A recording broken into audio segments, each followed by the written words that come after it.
So welcome to the next lecture of NCERT exemplar solution in the P block class 12. तो start करते with short answer type questions और साथ साथ में explanation भी देखते हुए चलेंगे. देखिए question number 38. In the preparation of H2SO4 by contact process why is SO3 not absorb directly in water to form H2SO4. क्योंकि आपने रिएक्शन तो पढ़ा होगा कि SO3 प्लस वाटर अगर हम करें that directly gives you H2SO4. तो ये है कॉन्टैक्ट प्रोसेस का स्टेप बाय सिस्टम कि आप क्या क्या प्रोसेस आप करवा रहे हो. तो पहले सल्फर को यहाँ पर हमने स्टैक किया हुआ है सल्फर बर्नर में, एयर की प्रेजेंस में उसको हम बर्न करते हैं. SO2 और थोड़ी सी O2 मिलती है. ठीक है, ये इम्प्योर SO2 प्लस ऑक्सीजन का मिक्सचर है. फिर इसको डस्ट प्रेसिपिटेटर से पास किया, उसके बाद वॉशिंग और कूलिंग टावर से पास किया. इसमें वाटर स्प्रे कर रहे हैं. वाटर स्प्रे करेंगे तो थोड़ा सा मॉइस्चर बच जाएगा. तो यहाँ से जो मॉइस्ट गैसेस का मिक्सचर जाएगा उस पे से कंसनट्रेटेड H2SO4 का स्प्रे किया, क्योंकि H2SO4 वाटर को एब्जॉर्ब करता है बहुत जल्दी, उसको ड्राई करेगा. तो इसमें से मॉइस्चर एब्जॉर्ब करेगा और वेस्ट एसिड यहाँ से नीचे आ गया. ठीक है, अब इसके बाद ड्राई सल्फर डाइऑक्साइड और O2 यहाँ से निकले. फिर आर्सेनिक प्यूरीफायर है, फिर उसके बाद प्री हीटर है, उसके बाद एक कैटालिटिक कन्वर्टर. तो कैटालिटिक कन्वर्टर में SO2 और O2 रिएक्ट करके SO3 बनाते हैं. फिर इस SO3 को वाटर में डायरेक्टली मिक्स नहीं करते हम, इस पर फिर से कंसनट्रेटेड H2SO4 का स्प्रे करते हैं, मतलब इनको मिक्स करते हैं. तो SO3 और कंसनट्रेटेड H2SO4 मिलके बनाते हैं ओलियम. इस ओलियम को धीरे धीरे पानी डाल के डाइल्यूट करते हैं जिससे कि H2SO4 मिलता है. तो डायरेक्टली पानी नहीं डालते. दैट इज द क्या रीजन है उसका कि एसिड फॉग इज फॉर्म्ड, जिसको कंडेंस करना मुश्किल होता है. इसलिए SO3 में डायरेक्टली वाटर हम नहीं डालेंगे. Correct. Then question number 39. Write a balanced chemical equation for the reaction showing catalytic oxidation of NH3 by atmospheric oxygen. इसके ऊपर क्वेश्चन भी किया था कि 4NH3 गिव्स यू 4NO. तो 4NH3 plus 5O2 platinum rhodium gauze पे oxidise होके NO बनाता है. फिर NO फर्दर NO2 में कन्वर्ट होता है. NO2 में वाटर मिक्स करके HNO3 बनता है. Then question number 40. Write the structure of pyrophosphoric acid. तो ये हो गया क्वेश्चन नंबर 40 का आंसर.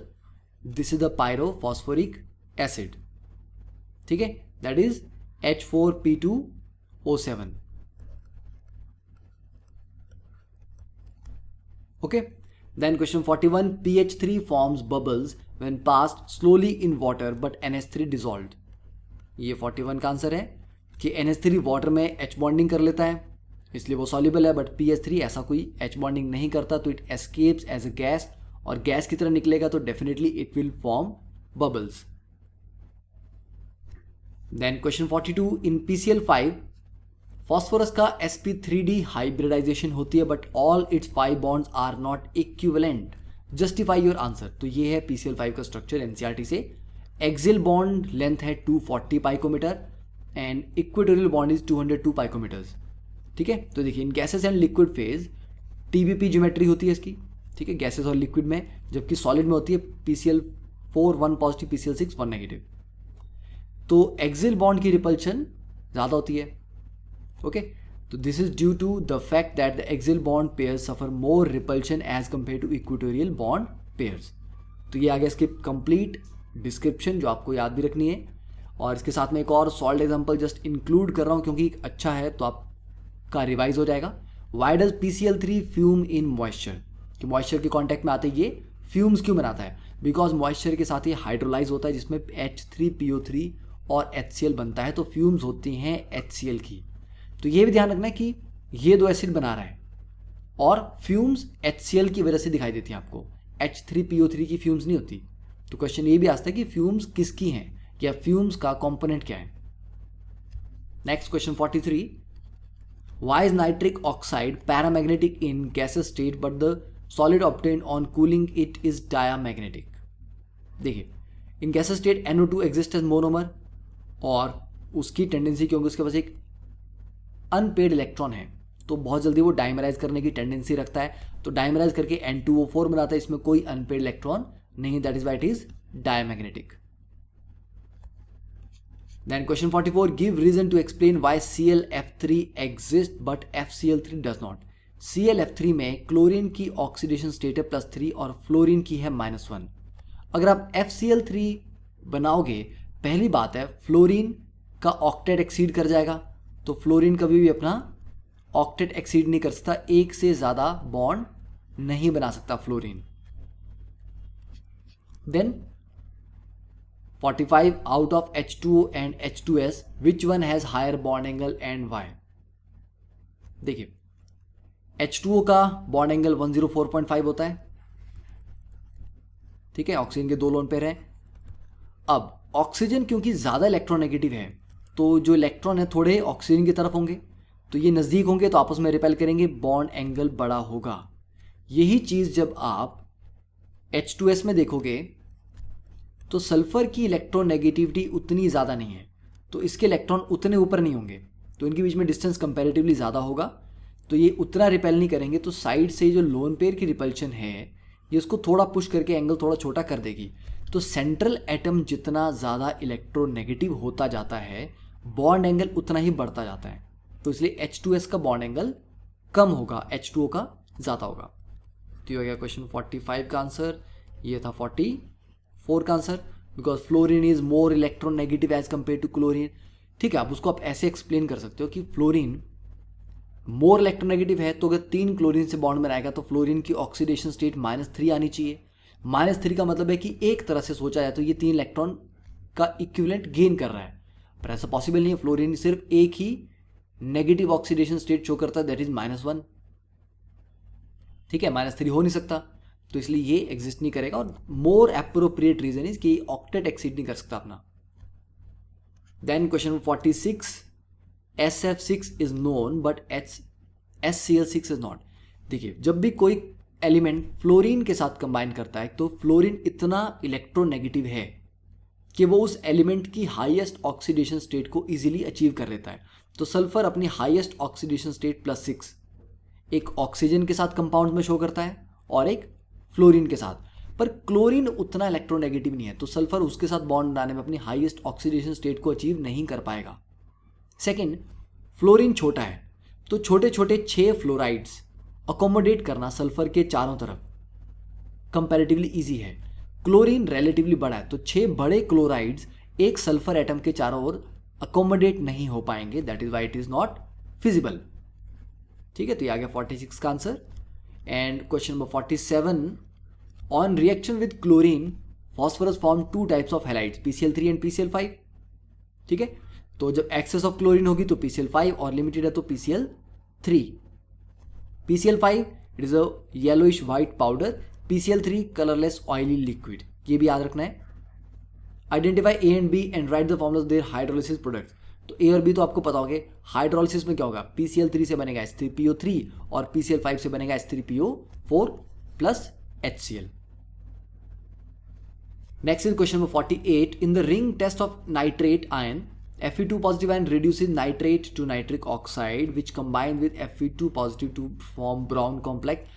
तो इक्वेशन लिखनी है, तो these are the equations जो आई थिंक हमने लास्ट लेक्चर में भी डिस्कस कर रखी थी। Then next question 49, explain why the stability of oxo acid of chlorine increases in the order given below. देखिए, HClO से HClO4 की तरफ जाते हैं, तो बेसिकली क्या है, ऑक्सीजन ज़्यादा इलेक्ट्रोनेगेटिव है क्लोरीन से, तो इसीलिए जितनी ज़्यादा ऑक्सीजन होंगी उतना ज़्यादा नेगेटिव चार्ज अच्छे से डिस्पर्स होगा। ठीक है, तो dispersal of negative charge present on chlorine increases from ClO negative to ClO4 negative. ठीक है, तो because number of oxygen atom attach to chlorine is increasing, therefore stability of ion will increase in the following order. तो thus due to increase in stability of conjugate base, acidic strength also increases। okay, clear? Question में I don't know why उन्होंने पूछा है stability of oxo acids, यहां पर rather it should be acidity of oxo acids होना चाहिए था। ठीक है, स्टेबिलिटी क्योंकि इसके हम काउंटर आयन से जो इसका कॉन्जुगेट बेस है उससे एक्सप्लेन करेंगे, तो this part should have been the acidity of oxo acids. Then question number 50, explain why ozone is thermodynamically less stable than oxygen. तो इसकी पूरी कहानी एनसीईआरटी में ये दी गई है कि ओजोन की फॉर्मेशन कैसे हुई, 3O2 गिव्स यू 2O3, और ये एंडोथर्मिक रिएक्शन है, दोनों का मिक्सचर रहता है जनरली। और ozone is thermodynamically less stable और unstable with respect to oxygen since its decomposition into oxygen. अगर ओजोन वापस से O2 में टूटता है तो डेल्टा H भी नेगेटिव आएगा, और 2 गैसेस मोल 3 गैसेस मोल कन्वर्ट करेंगे, तो मतलब नंबर ऑफ गैस पार्टिकल भी ज़्यादा हो रहे हैं, तो एंट्रोपी भी गेन आ रहा है। तो जब डेल्टा H भी नेगेटिव है और डेल्टा S भी पॉजिटिव है, तो ऐसे सिनेरियो में डेल्टा G तो हमेशा ही नेगेटिव होगा, मीन्स ये तो हमेशा ही स्पॉन्टेनियस प्रोसेस होगा। तो दैट इज द रीजन कि ओजोन थर्मोडायनेमिकली उतना स्टेबल नहीं है। ठीक है, फिर ये ओजोन के कुछ रिएक्शन जो आप याद कर सकते हैं। Next question number 51, P4O6 react with water according to the equation. Calculate the volume of 0.1 molar NaOH solution required to neutralize the acid formed by dissolving 1.1 gram of P4O6 in water. देखिए P4O6 water में मिलके H3PO3 बना रहा है, ठीक है, ये हो गया। अब हमारे पास 0.1 मोलर NaOH सॉल्यूशन है required to neutralise the acid form. तो हमें ये देखना है कि 1.1 ग्राम P4O6 को पानी में डिजोल्व करके कितना एसिड बना, मतलब उसके कितने मोल बने, उतने मोल को न्यूट्रलाइज करने के लिए कितना NaOH चाहिए। तो पहले ये देखो इन दोनों का आपस में रिएक्शन से होता क्या है। तो H3PO3 और NaOH जब आपस में रिएक्ट करते हैं तो बनता है Na2HPO3 + 2H2O, ठीक है। एंड इसको 4 टाइम्स से मल्टीप्लाई यहां पर क्यों किया हमने, बिकॉज यहां पर हमें 4 H3PO3 मिल रहे हैं, ठीक है। तो इसको 4 से मल्टीप्लाई करेंगे, यहां पर 4 मिल जाएंगे आपको। तो और P4O6 + 8 NaOH gives you 4 Na2HPO4 + 2H2O, ये आप फाइनल लिख सकते हो, ठीक है।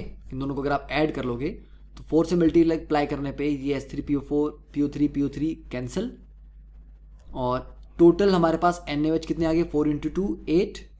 तो ये बेसिकली दोनों को ऐड करने के बाद ये नेट इक्वेशन आई, P4O6 एज इट इज रहेगा, ठीक है। तो हम H3PO3 को क्यों उड़ा रहे हैं इक्वेशन से, क्योंकि हमें H3PO3 को यहां से बनाना है ना, ठीक है। तो डायरेक्टली इसी में डील करते हैं, H3PO3 को हटा देते हैं। जरूरी नहीं आप ऐसे सॉल्व करो, आप ऐसे भी कर सकते हो कि चलो ठीक है 1.1 ग्राम P4O6 से इसके कितने मोल बने, तो आप ये निकाल लो कि 1.1 ग्राम ऑफ P4O6 में कितने मोल हैं, उसके 1 मोल से H3PO3 के 4 बनते हैं, तो H3PO3 के कितने हुए, उसके 4 टाइम्स हुए, वैसे सॉल्व कर लो। या इसने क्या किया है यहाँ पे एनसीईआरटी ने कि H3PO3 का कोई काम था नहीं, उसको एलिमिनेट कर दिया, डायरेक्टली इन दोनों को ही आपस में रिलेट कर दिया। तो इसके 1 मोल को इसके 8 मोल चाहिए, ठीक है। तो देखो P4O6 के नंबर ऑफ मोल कितने हैं जी, 1.1 अपॉन इसका मॉलिक्यूलर मास दैट इज 220। तो उसको NaOH के कितने चाहिए होंगे, 8 गुना, तो 1.1 अपॉन 220 इंटू 8 मोल NaOH के चाहिए, राइट। नंबर ऑफ मोल्स क्या होता है, मोलैरिटी इंटू वॉल्यूम, इसको बोलते हैं नंबर ऑफ मोल। तो मोलैरिटी NaOH की 0.1 है, और 0.1 मोल NaOH 1 लीटर में प्रेजेंट होंगे तभी उसकी मोलैरिटी 0.1 आएगी, ठीक है। तो इतने मोल NaOH कितने लीटर में प्रेजेंट होंगे, ये ऐसे निकल जाएगा आपका,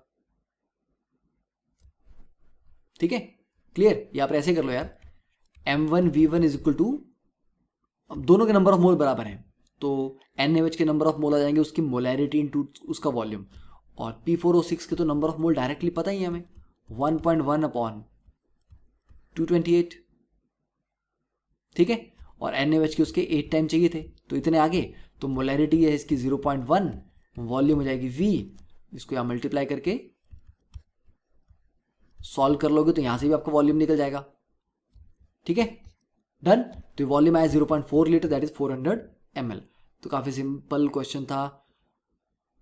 सिमिलरली क्वेश्चन नंबर 52, ये इसका सॉल्यूशन सॉल्व कर लो। वैसे मोल कॉन्सेप्ट का क्वेश्चन है, इसमें फालतू टाइम वेस्ट करने का कोई लॉजिक बनता नहीं है। Then question number 53, name 3 oxo acids of nitrogen, HNO2, HNO3, hyponatrous H2N2O2, and write the disproportionation reaction of that oxo acid of nitrogen in which nitrogen is in +3, that is HNO2. तो 3HNO2 gives you HNO3 plus H2O plus 2NO। ये बहुत important disproportionation reaction है, ठीक है, NCERT में दिया हुआ है। Next question number 54, nitric acid forms an oxide of nitrogen on reaction with P4O10। तो ये आगे reaction, nitric acid HNO3 plus P4O10 gives you HPO3 plus 2N2O5। So write the reaction, also write the resonating structure of oxide of nitrogen formed। तो ये reaction भी याद रखना है क्योंकि इसमें नाइट्रोजन पेंटॉक्साइड बनता है, डाइनाइट्रोजन पेंटॉक्साइड, और ये दो इसके रेजोनेटिंग स्ट्रक्चर, एक में देखिए डबल बॉन्ड दोनों सेम साइड में है, अगले में डबल बॉन्ड दोनों ऑपोजिट साइड पे हैं, और NON बेंट है। ऐसे नहीं कि nitrogen oxygen nitrogen bond linear है, इट इज बेंट। तो ये चीज़ें भी ध्यान में रखनी है। एक बार क्वेश्चन ऐसा भी पूछा जा चुका है कि इस स्ट्रक्चर में total number of lone pair कितने हैं। मतलब जब भी आप स्ट्रक्चर पढ़ रहे हो उसका हर एक चीज़ देखो, एंगल्स कैसे हैं, ठीक है, नाइट्रोजन नाइट्रोजन सिंगल बॉन्ड है या नहीं है, ऑक्सीजन बीच में है, ब्रिजिंग काम कर रही है, एज अ ब्रिज काम कर रही है, ठीक है। Then question 55, phosphorus has 3 allotropic form, white red and black. उनके बीच में डिफरेंस क्या है, व्हाइट और रेड के बीच में, ठीक है, on the base of the structure and reactivity. तो ये कहानी आप पूरी एनसीईआरटी से देख सकते हो, स्ट्रक्चर सी एनसीईआरटी टेक्स्ट बुक। तो स्ट्रक्चर तो आपको पता ही ना, व्हाइट में क्या कहा था मैंने, सिंगल यूनिट होता है, और रेड में क्या होता है, लीनियर चेन बनती जाती है। मतलब रेड में इस तरह से ये आगे बॉन्डेड होंगे, ठीक है, तो ये इनके बीच में ये वाला बॉन्ड नहीं होगा, ठीक है, ये वाला बॉन्ड होगा पर ये वाला नहीं होगा। तो इस तरह से आगे चेन बनती जाएगी। Then white phosphorus is discrete tetrahedral molecule, yes पढ़ा था। Thus it has more ring strain और इसका tetrahedral structure with 6 PP bonds. Red phosphorus का पॉलीमरिक स्ट्रक्चर है जिसमें P4 टेट्राहेड्रल लिंक टुगेदर, तो लीनियर चेन बनाते हैं, ठीक है, through P single bond P। Reactivity white phosphorus में रिंग स्ट्रेन की वजह से या एंगुलर स्ट्रेन की वजह से काफ़ी ज़्यादा वो रिएक्टिव है, जबकि रेड फॉस्फोरस उतना रिएक्टिव नहीं है। Then question number 56, give an example to show the effect of concentration of nitric acid on the formation of oxidation product. तो HNO3 अगर आप डाइल्यूट लो, कॉपर के साथ रिएक्शन करवाया तो देखो copper nitrate plus NO, concentrated लिया तो कॉपर नाइट्रेट प्लस NO2 आएगा यहाँ पे, ठीक है। ये I think there is some typing mistake और printing mistake. Then question number 57, PCl5 react with finely divided silver on heating and a white silver salt is obtained। तो PCl5 का silver से रिएक्शन पे AgCl प्लस PCl3 बनता है, तो आएगा white silver salt which dissolve on adding excess of ammonia. ये इसका टेस्ट भी है कि AgCl का व्हाइट प्रेसिपिटेट अगर बना है तो ये कंफर्म करना है कि वो AgCl ही है। आप उसको excess of aqueous ammonia solution में डाल दो, वहां पर वो एक सॉल्युबल कॉम्प्लेक्स बना देगा।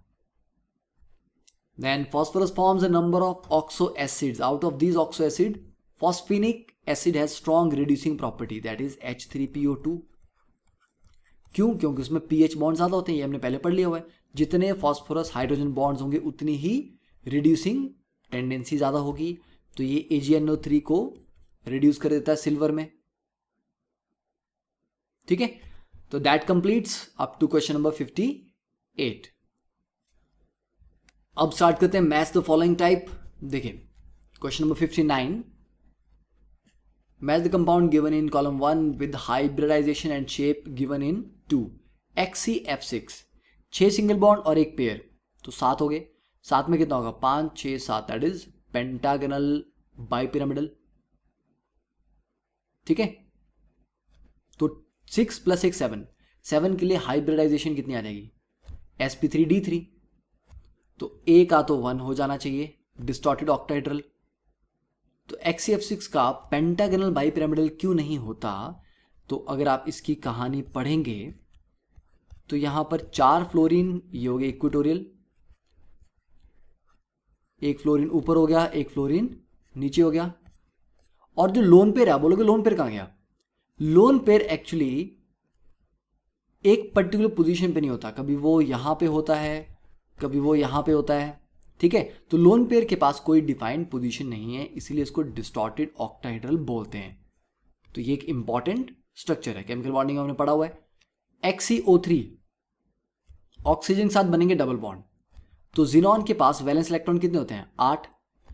3 ऑक्सीजन के साथ 3 डबल बॉन्ड बने तो 6 इलेक्ट्रॉन वहाँ चले गए, एक बचा पेयर, तो 3 सिग्मा बॉन्ड और एक पेयर। तो जिनॉन के साथ देखो डबल डबल डबल पेयर, तो 2 4 6 8, तो इफेक्टिवली 4 ही चीज़ें हुई ना। डबल बॉन्ड को भी एक सिंगल डायरेक्शन में जाएगा वो, तो 1 2 3 4 4 डायरेक्शन है हमारे पास। तो इट्स अ टेट्राहेड्रल स्ट्रक्चरल जिसमें शेप इज पिरामिडल, क्योंकि ऊपर की तरफ सिग्मा बॉन्ड नहीं है तो शेप इज पिरामिडल, तो इसका आ जाएगा 3 XeOF4। तो 4 फ्लोरीन के साथ तो 4 सिग्मा बॉन्ड, तो जिनॉन के 8 में से 4 इलेक्ट्रॉन गए फ्लोरीन के साथ, एक O के साथ बनेगा डबल बॉन्ड, तो 4 यहाँ 2 यहाँ 6, एक पेयर बचा, तो 4 5 6, टोटल 6 हमारे पास क्या है? बॉन्ड्स है बेसिकली। तो डबल बॉन्ड O को ऊपर रखो, लोन पेयर को नीचे रखो, ताकि डबल बॉन्ड और लोन पेयर आपस में मैक्सिमम डिस्टेंस पे रहें, ताकि उनमें रिपल्शन मिनिमाइज रहे। अब अगर आप लोन पेयर को भूल जाओ, क्योंकि जब आप शेप की बात करते हो तो लोन पेयर को कंसीडर नहीं करते, तो ये स्क्वायर और ये ऊपर उसके पिरामिड, तो ये आ गया स्क्वायर पिरामिडल। और क्योंकि टोटल 6 चीज़ें थी तो sp3d2, तो आ जाएगा इसका 4 sp3d2 स्क्वायर पिरामिडल। और XeF4 that is square planar. Xenon के साथ 4 फ्लोरीन, एक लोन पेयर ऊपर एक लोन पेयर नीचे, तो जस्ट स्क्वायर प्लेनर। तो 1342 answer is first one. Then 69 match the formulas of oxides. देखिए Pb3O4, ठीक है, ये क्या होता है? Pb3O4 is a mixed oxide, PbO और PbO2, तो एक आ जाएगा 4, it is a mixed oxide. N2O ये क्या होता है? इट इज ए न्यूट्रल, ये 1 हो जाएगा न्यूट्रल ऑक्साइड। Mn2O7 ये एसिडिक होता है, क्योंकि मैग्नीज अपने हाईएस्ट ऑक्सीडेशन स्टेट में है।